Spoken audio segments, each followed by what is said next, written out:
This is Group 10. Our topic is about social media communication. Our issue is online versus reality communication. Now, let's first discuss the objectives. First objective, list down the advantages and disadvantages of online and reality communication. As of now, we are in the age of information. Of course, we have two bases of communication. First is reality communication, that is person-to-person interaction. Next one is through online or by using platforms such as Facebook, Instagram, and Twitter. Second objective is about providing solutions to decrease the negative impacts of social media communication or online disadvantages. The negative impacts of online disadvantages concerns the holistic development of an individual, namely physical perspective, cases such as radiation exposure, imbalanced posture, and sedentary lifestyle. The next one is mental perspective. This is due to various reasons such as different opinions, thinking, and influence. Next one is emotional perspective. This focus on the vulnerability of feelings. Third objective, state the importance of communication in reality and in online. Communication is for the purpose of connecting others, exchanging information, creating influence and opportunities, and building social bridges. In terms of reality, communication is significant for decision making, planning, established understanding, and cooperation. In terms of online, communication is significant for efficient messages, efficient work, coordination, managerial, and leadership. Hello, my name is Mark and my course is Bachelor's of Science in Computer Science. And I'm here to represent you my group, which is Group 10, and our topic is online versus reality. So now, I will share to you my knowledge about what is the meaning of target audience on our topic. So, what is target audience? Target audience means those who should receive our information or where is it appropriate. So, our topic is online versus reality. Broad topic, right? But we can make it simple. We, the millennials, is our target audience. Why? Because we are more knowledgeable than the older. We are more aware of what is the environment when it comes to online and when it comes to reality. Right?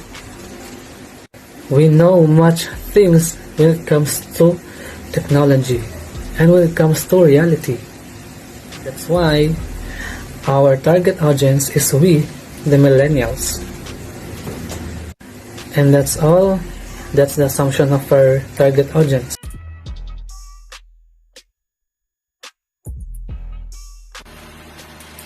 Nowadays, we have no choice but to rely on technologies, especially on social media platforms. Because of this, we tend to forget other important things. But we must have knowledge to balance our time in social media and in real life. Have a digital detox. Give yourself at least a couple of hours to rest from social media. Connect with your family. Put away your gadgets, spend quality time with them, and talk about how all your days went. Boost your physical energy. Get out of those coffee chairs and start doing some physical activities. And lastly, be you. Be confident and don't compare yourself to what you see online. Both reality and online communication have their own reason and importance. Also both doing this to communicate to other people, to our friends, or to our loved ones. The importance of online communication is a constant topic of discussion. We can also communicate to other people from afar. It's also a valuable communication to others worldwide, as well as to share, create, and spread information. And in the reality, it is also important to communicate in the reality to share each other's knowledge without having a misconceptional understanding. And also to hang out with them and do fun things. It also helps facilitate the exchange of information and knowledge and develop good relationships with others. Therefore, the importance of communication skills in our day-to-day life cannot be underestimated.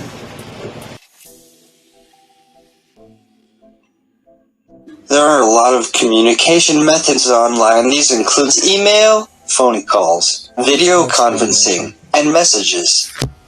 Online communication means when a person communicates with another person using internet through emails and video calls. Because of online communication, we are able to communicate without seeing each other in person. Online communication makes communicating easier, while the reality or the traditional communication is communication in person through talking to each other. This type of communication has more attachment because you can feel the person you are talking to.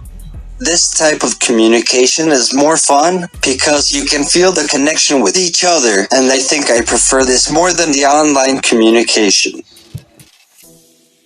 Both pre-social media and post-social media communication have their own difference. Important social media and post-social media are big difference because the pre-social media was better for our eyes when we weren't spending so much time in front of screens.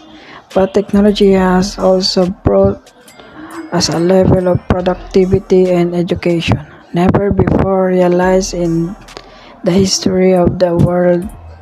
Therefore, and the difference of post-social media, we had the opportunity to be curious about the world and seek out answer on our own using also school resources such as the set of encyclopedia we had at home.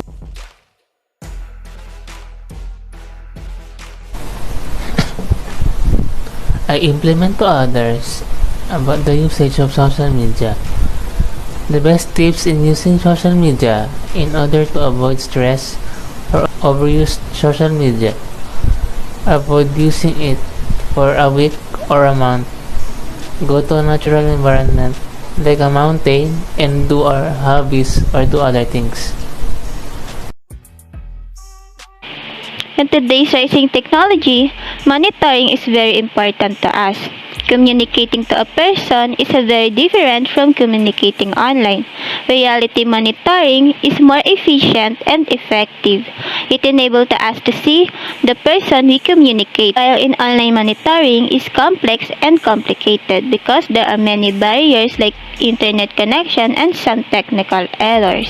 That is why monitoring is essential. To monitor each of us virtually, we need to immediately turn on our cameras and fix the audio. Through that, we will feel that we are talking physically since our cameras are open. They will see our action just like what we see if we communicate personally. Two-way communication. In two-way communication, communication is negotiated. Both sender and receiver listen to each other and gather information. People can share their thoughts and ideas through the use of social media, and everyone can give a feedback and opinions. This is also used often in every workplace because this can solve problems better. When in social media, it is also called open line, meaning to achieve two-way communication, one should call and send a message to a particular person, then vice versa. There's a lot of advantage of two-way communication. That includes more audiences, learning is more democratic, open to feedback, and can influence behavior change. Reality versus online also has a big threats in our community, like on how fake news easily spread. When fake news spread across the community, it will affect most of the people negatively. For example, some of social media platforms such as Facebook, YouTube, Instagram, and etc. say COVID is not true, or COVID comes from different countries, or it comes from the animals. If the news spread and read by the people, they will easily believe that because they think that what they saw online is all true, but reality COVID is true and dangerous. It is really way better to educate the community personally and filter posts on social medias. Only those that are beneficial. The advantage of online is how a message and information can be spread fast, because this is now the main source of information and most used when it comes from communication. But the disadvantage is that some of the information is not real and legit. That's why many of people have to be careful when using online.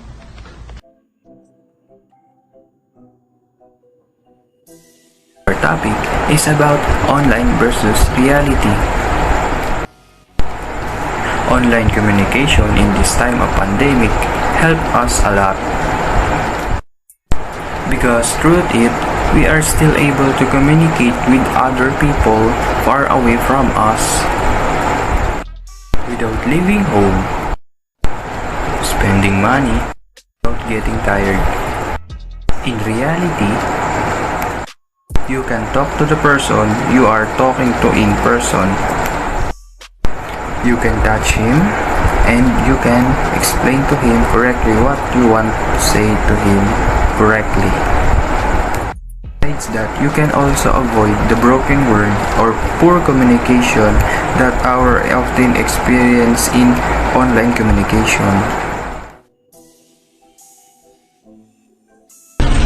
Social media has its pros and cons. Despite the cons, we still use social media for our daily use and entertainment. Moreover, the recent shift from offline to online interactions has fundamentally changed the way humans socialize and communicate, creating controversy about the impact of digital technology on well-being. It also changed consumer behavior and the ways in which companies conduct their business, which gives everyone a variety of ways to advertise their business, right? Social media could also be a platform for awareness and many more. However, social media also has a lot of harmful and negative effects on a person. It could be a place of discrimination, bullying, etc. There's a lot. But although social media could be a bad place, you can avoid certain circumstances if you use social media wisely. And maybe spend less time on it since it could get really addictive. You could go take a breather and maybe focus on your hobbies, or maybe meditate, you can meditate. I don't know, it's up to you. You should be aware of how much time you're spending on social media, or you could utilize the mute and unfollow button, or you could just turn off your notifications so you won't receive any, or use a screen time app so you can limit your usage. There are a lot of ways you can do to decrease the negative impacts of social media. It's mostly up to you on how you do it.